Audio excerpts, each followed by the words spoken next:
Yeah. Hey people! Hi everyone, I'm here with Linda Reid Enever, and I'm very lucky to be talking to Linda because she's just come down from Bendigo to give a workshop. Today you're working with small business owners about the media. Yep, so today's an introduction about working with the media, so it's understanding the timing, the formula, how to get your story out to the media, how to not sell them an advertising pitch, because that's one of the biggest things. And we were just talking briefly about and I'm going to share some media tips because we might as well share a few media tips and get people working out there. Yeah. So for those of you who don't know, as well as being business, I run Media Connections. I've got 20 years, oh my gosh, in the PR industry. Yeah. So I'll say that quietly and run in the opposite direction.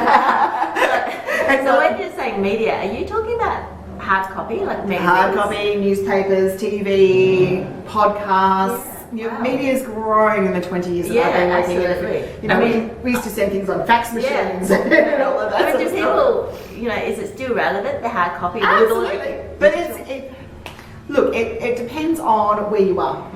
It depends on what type of media you're looking for. If you're an online business, you want online media because online media generates a click. Yeah.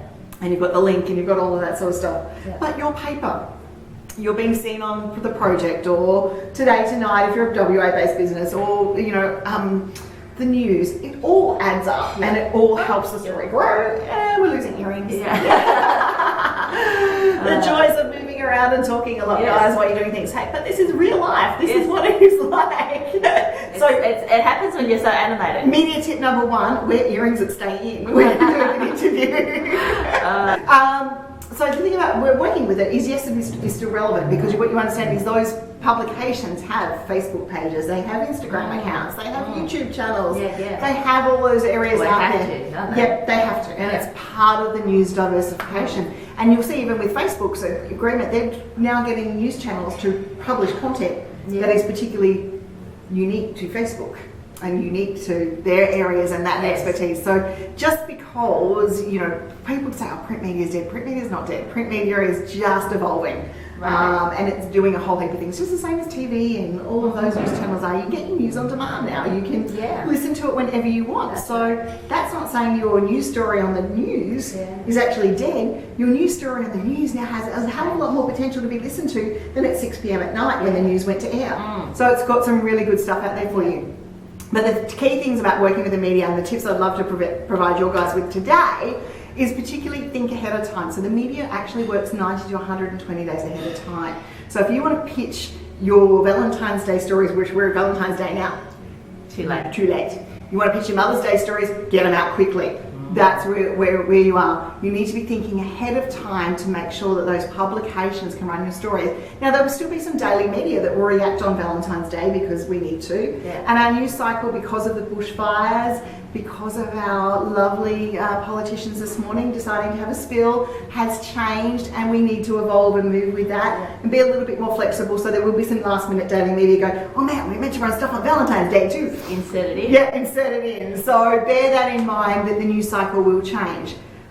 When you're pitching a story to the media, it is not about your product or service, okay? It is about the why behind the product or service.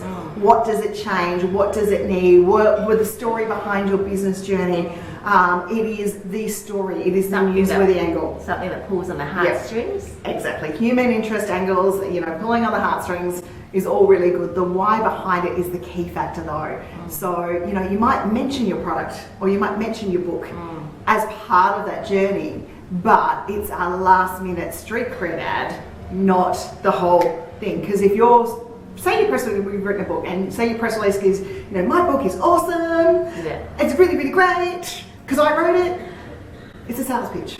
But if you come through and the title is, author's written a book because addressing XYZ, and then you talk about, say, I'm picking up topics off the top of my head, say you're a mother of a special needs child and the journey has come through about where you're standing, and now that you've worked out that you're in your own journey, in your own situation, how to manage life as a mum, and this book is to help other mums make sure that it's real in their journey and let them know that they're not alone.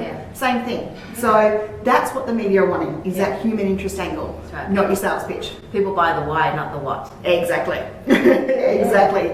So that's another thing. And the other thing is give respect. Give respect. This is an industry of respect, whether you're talking to a podcaster, a YouTuber, a journalist, whatever it is, they have a job to do. And meet the guidelines. I say this coming from the editor, running a parenting site and running in the past and now running the BBB magazine. Follow the guidelines. Follow the submission guidelines, and don't get upset if your story gets rejected because you didn't follow them. Because there is publishing criteria. And if you read it and follow it, you've got a much better chance of having your story published. But get out there and share your story. When you're pitching a story, they want to know why people are reading it. Exactly. They want to know what's in it for them. That's right, Make the headline stand out. Otherwise, come to a workshop and we'll teach you how to do it all. So people working in the media, they must have such a bigger job than they did in the... Oh, absolutely. 24/7 news cycle has changed that. You know, we were talking even 10 years ago, we were producing for morning news, possibly afternoon news, and possibly lunch news. And that was it. But now we've got 24-hour news cycle, we've got breaking news cycle, we've got Facebook live streams, we've got YouTube streams, we've got Twitter streams. And the other thing that I don't think we understand is a lot of the journalism has now moved to freelancing. And freelance journalist means that 90% of the time you don't get paid if your story's not picked up. So they're not going to waste time chasing a story that they think isn't going to run. And the same thing like that, guys. We're talking about this. One of the girls I work with quite often is also a journalist, and she was covering a story the other day, and 3 attempts to get contact with this person, and that still hadn't followed up. And I'm like, over how long? She said over 3 days. I'm like, man, that's the longest I've ever heard of a journalist.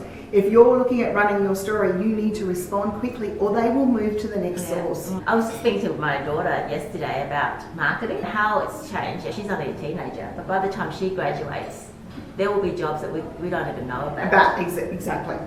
And you've got to cross all of those mediums. There's so many platforms that you have to get yourself out there, and everything, like every platform is different. You can't just replicate an Instagram post to a Facebook post to a live post, so can you? If it's done the right way, you can. If it's done the right way and you go and edit. So, you know, I talk to lots of my business owners about, yes, you might need to, post to Instagram and Facebook, the same stuff. But if you're going to use the integration, at least go to Facebook and show your audience the respect on Facebook too. Deleted the hashtags within a few minutes of it going up, that they at least get there in there. So no hashtag on no, the hashtag on Facebook will decrease your organic reach. We should cover that in another video. So Facebook myths. Wow. Yes. Because it'll decrease your organic reach, and with the new algorithm changes, it's going to be a big one. So are there any last advice that you will talk about? Sharing your story in the media takes time, and it's not one pitch, not one release makes a PR campaign. It's consistent 3 to 6 months work, because PR is all about public relations and making that relationship with the journalist. And remember, it'll take you 7 to 8 touches with the journalist before you get your story picked up. So it takes a bit of work. Well, thanks very much for listening, and thanks, Linda. It was really interesting. I just haven't really even thought about that topic when I came in here. And now you've got a whole zone of stuff to do. Yeah, I do. And guys, if you want to start, there's a course on my website just called Newsworthy Moments in Business. So it runs you through. It's a free course. Head to enevergroup.thinkific.com. You can get started on that one. Thank you.